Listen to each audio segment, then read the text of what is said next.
Welcome to UO Today. I'm Paul Peppis, Interim Director of the Oregon Humanities Center. My guest today is Jeff Duncan-Andrade. Duncan-Andrade is Associate Professor of Raza Studies and Education Administration and Interdisciplinary Studies at San Francisco State University. He's the author of The Art of Critical Pedagogy, Possibilities for Moving from Theory to Practice in Urban Schools, and What a Coach Can Teach a Teacher. In addition to his scholarly work and university duties, Duncan-Andrade continues teaching at Mandela High School in East Oakland. Duncan-Andrade has developed a personalized approach to teaching that has helped lower-income urban youth succeed to become college-educated, contributing members of their communities. He gave a talk titled Note to Educators, Hope Required When Growing Roses in Concrete on November 25, 2013, as a guest of the Oregon Humanities Center. His talk was part of the 2013-2014 Vulnerable series. Jeff, thanks so much for coming on the show. Thank you for having me. Explain the significance of the phrase growing roses in concrete. So this is a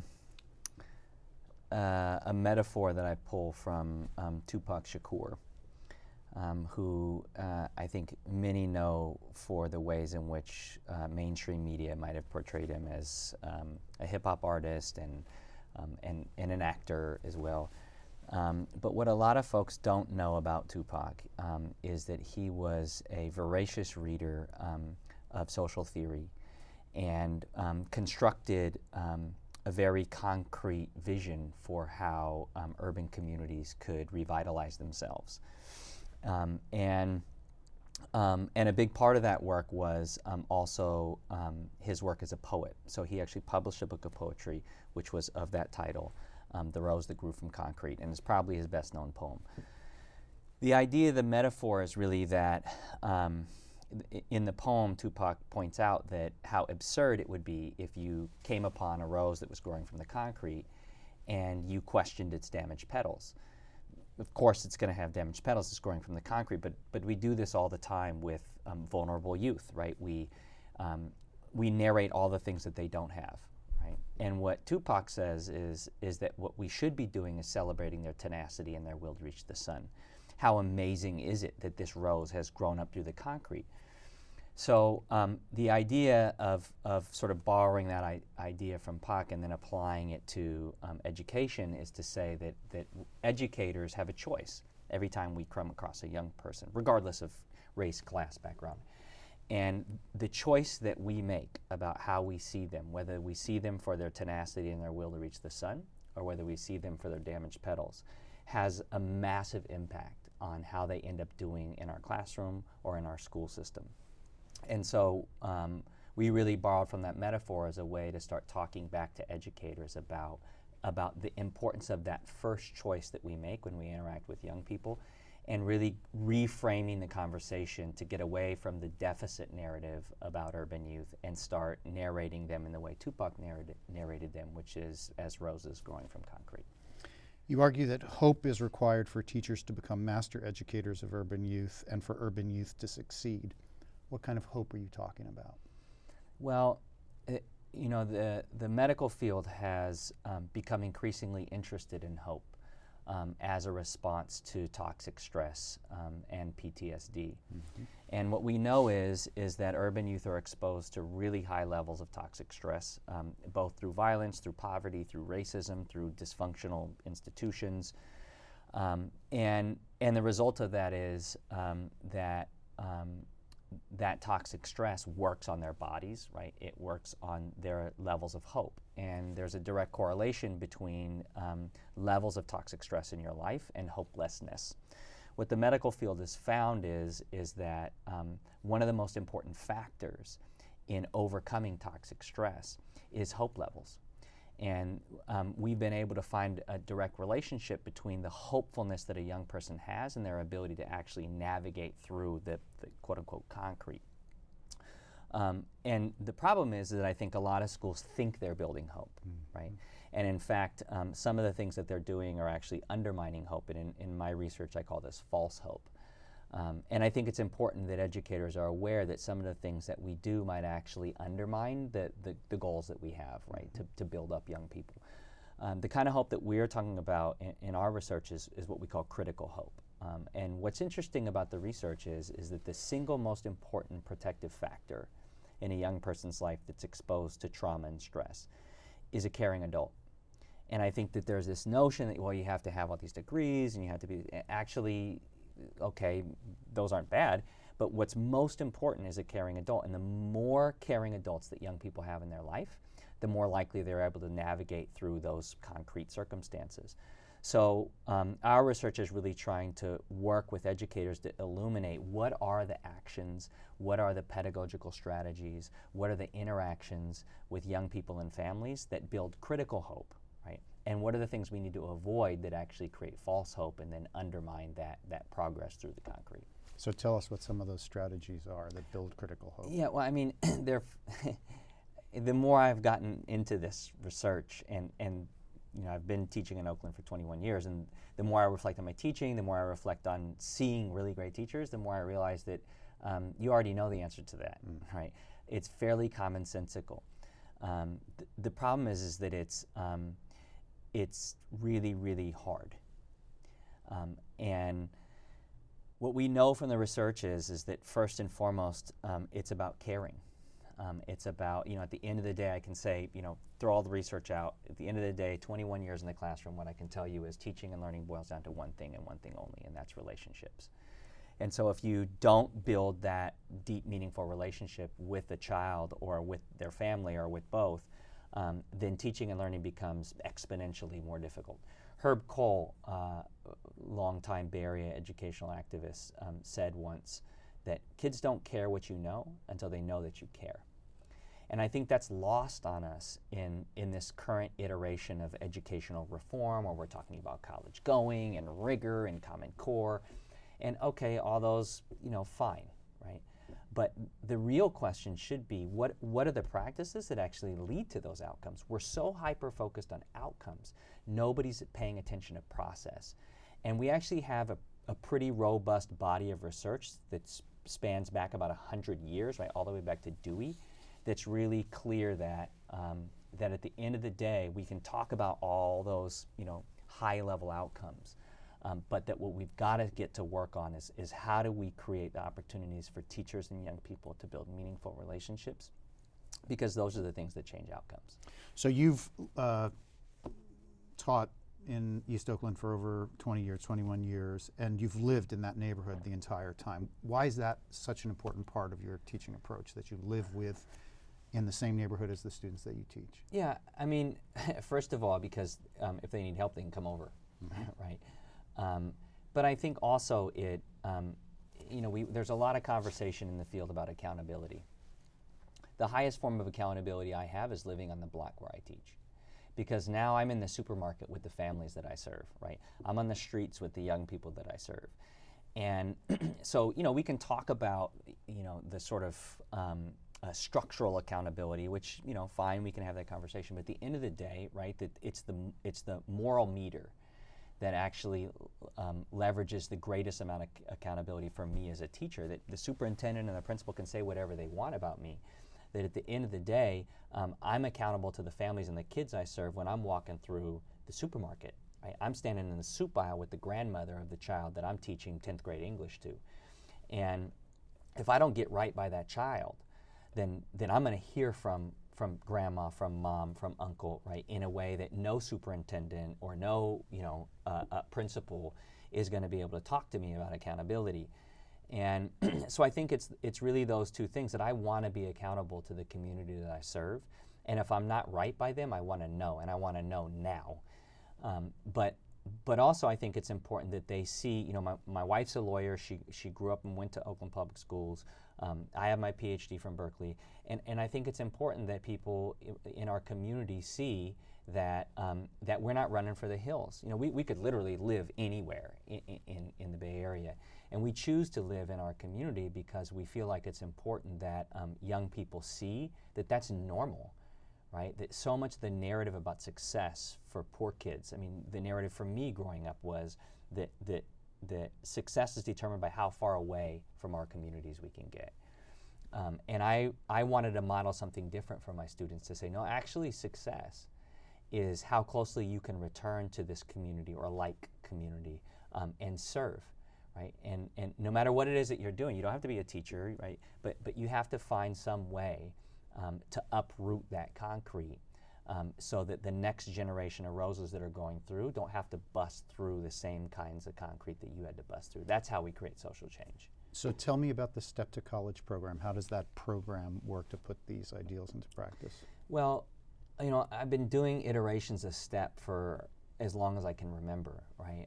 And it's, you know, we borrowed that name from the university because it's a university partnership, so it actually precedes us. And it's a program that emerged out of the Ethnic Studies, the College of Ethnic Studies of San Francisco State. We're the only College of Ethnic Studies in the country, and the first. And the idea was that the university had a responsibility to the community to have the professorate more directly serving, right, young people in the community. So there's different iterations of Step to College. Every program looks a little bit different. So where ours is unique is I'm the only Step to College professor that actually has his California teaching credential. So I'm the teacher of record with our students. And what I've learned over the years is the importance of the cohort. And I learned that really through coaching.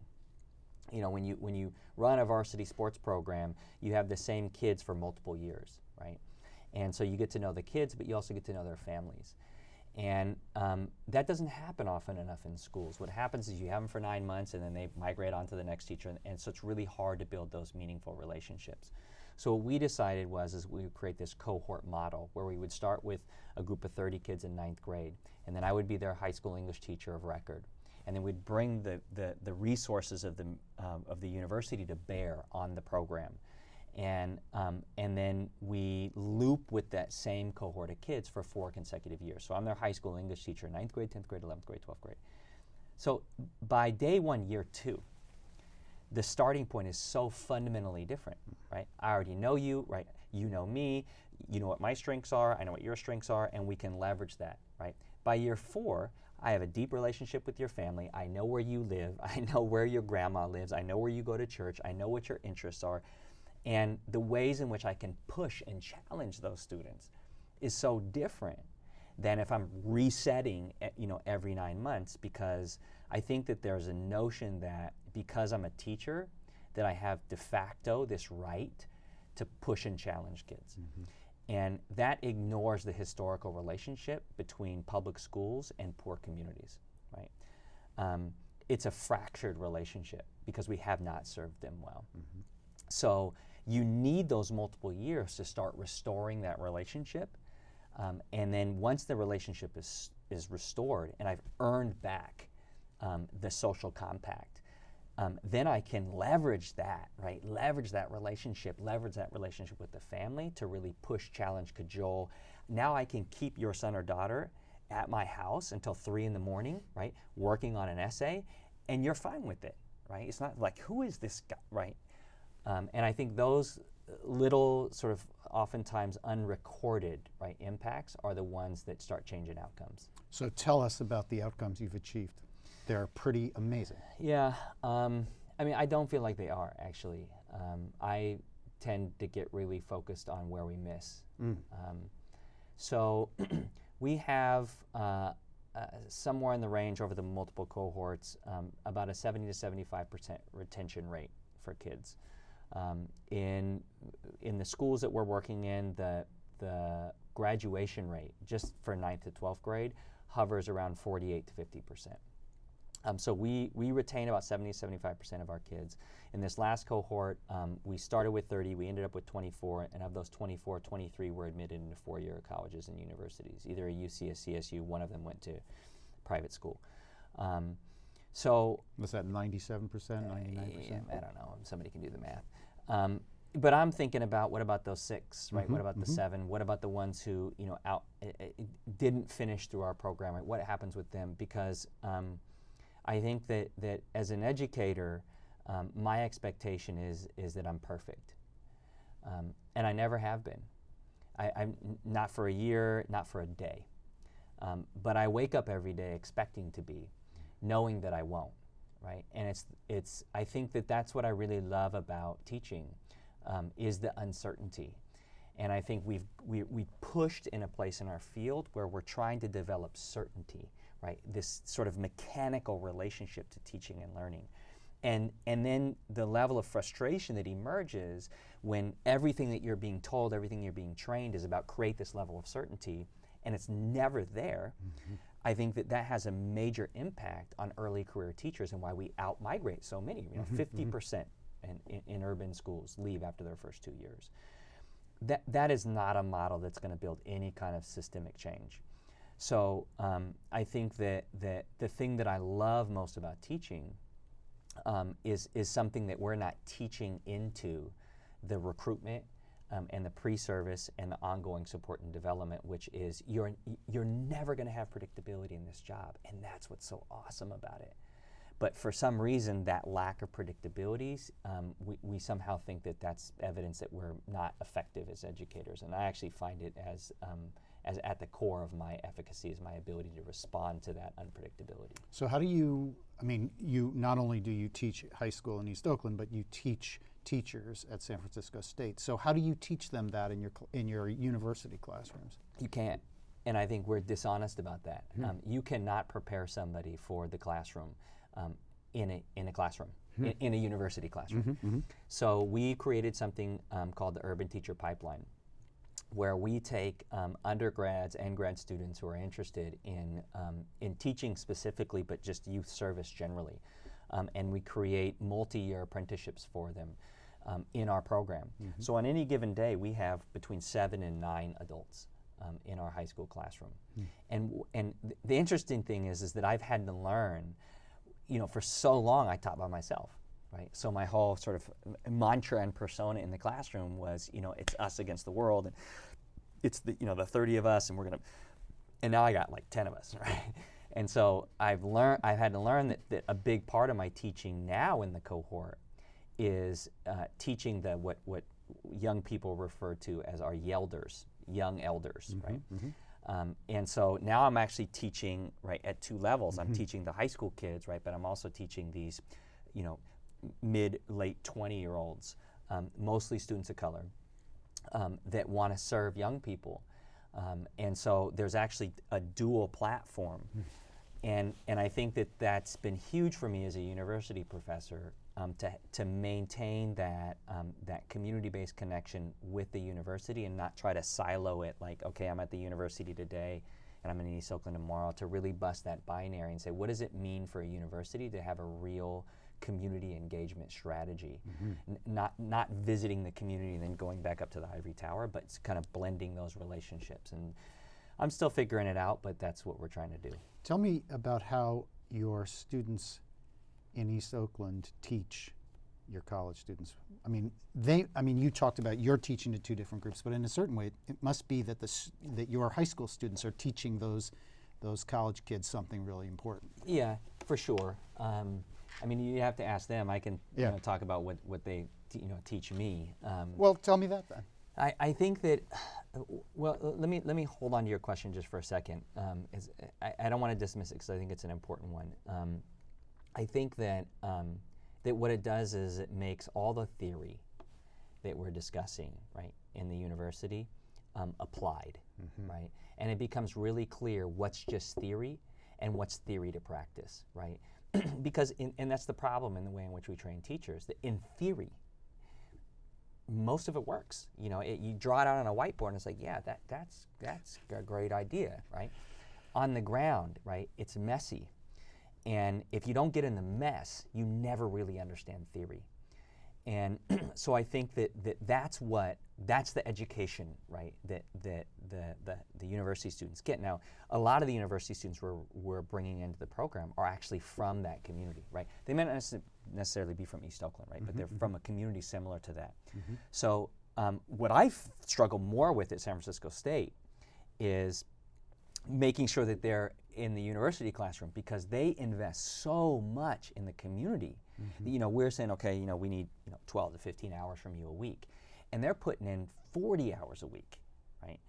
And it's like, well, how are your classes so there's the really, right, what I think our students are teaching them is how important they are. being how profound their presence is back in the community, right, as a university student. And it's amazing to watch, like, how giving they are. That these are broke college students. And they're throwing these kids in their car, driving them all over the place, driving them up to the university till 3 in the morning, studying in the university library so the kids can get that experience, and then dropping them home. And it's breathtaking, right, to see the level of commitment. And it's also really telling for me how important it is that we are much more aggressive at the university about recruiting those kids out of high school. Mm-hmm. Because what I've found is that for folks that are not from our community, that they want to be there for the amount of hours that they're scheduled for, and then when the semester's over or the units are over, it's over, right? They've had their kind of vicarious experience in the hood, right?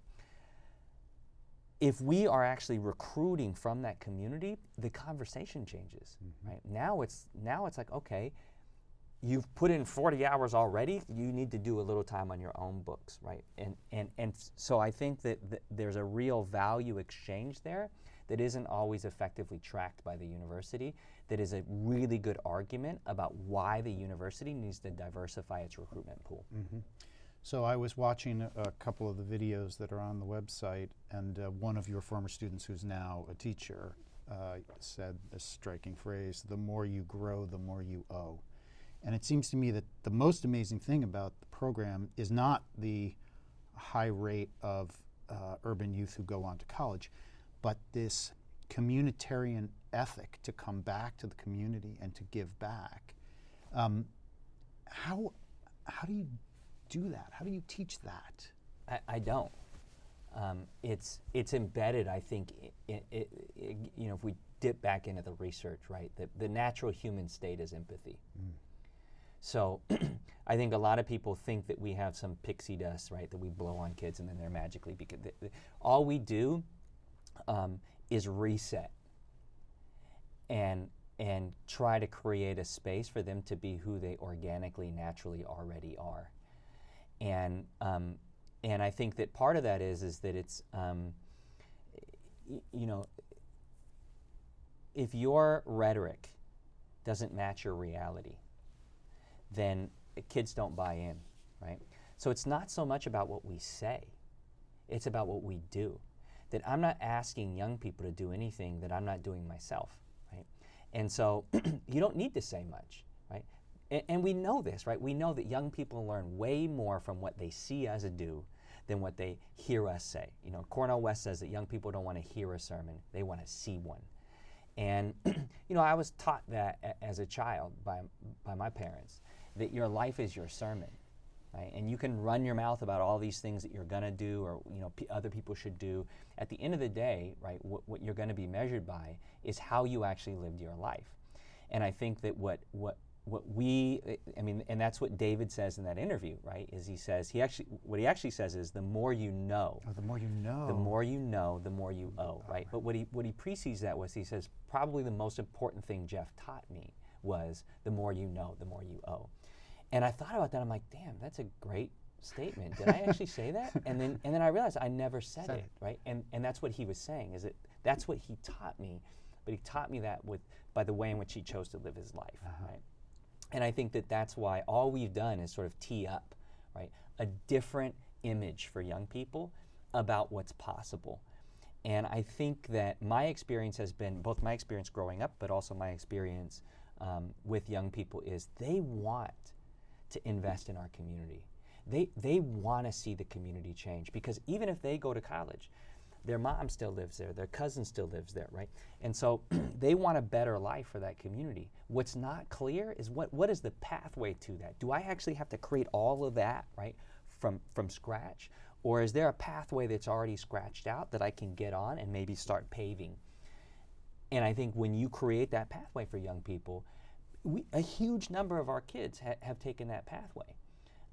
And I think the core sort of driver around that is seeing that the pathway is possible. So tell us about the Roses in Concrete Charter School project. Well, it's not even clear it's going to be a charter school. I think that I feel like we could do this cohort model forever, right? I could do it for the rest of my life, and we'd get really similar results forever. What I really want to see is what happens when you blow this out into a whole institution, right? This kind of deep care, this kind of deep investment in the community and relationships with young people and families. And what would happen, I mean, we're starting with them 10 years into the system. What would happen if we started working with kids and families in the womb, right? And then where would we be when they came in 9th grade if we already had, right, that level of investment? So that's the plan, is that we're going to take these same set of principles, draw in early childhood educators, elementary school educators, and see what happens when we start building out that same strategy all the way through from the womb to the tomb. And how could we transform, right, a set of city blocks if the center of health in the community was the schoolhouse, right? Not a health center. We'll have a health center there. But the school needs to be the center of health. And the problem with the conversation about urban revitalization and sustainability and all these things is that most of the investment is in adults. And so it's a one-generational investment. If you don't invest in young people, you're not serious about sustainability. And so what we want to do is take some of that revitalization investment in urban communities like East Oakland and say, let's build a state-of-the-art school that serves community block level kids and with this kind of narrative and ethic, and see if we can't start transforming block by block by block what's going on in East Oakland. How's your progress on that project going? Pretty good. We're starting to get a lot of traction, ton of interest. We have teachers lined up from all over the country that want to, teach at the school. Too many. We're going to have to do some serious vetting. And great teachers. We are deep into a solid draft of the proposal. And now we're in conversations with the district and with charter school organizations. But I think for us, there's some non-negotiables, right? That we need to have a lot of autonomy and control over what actually happens in that school. I'm not going to debate people about what works, because we just have too long of a track record to even have to engage that debate.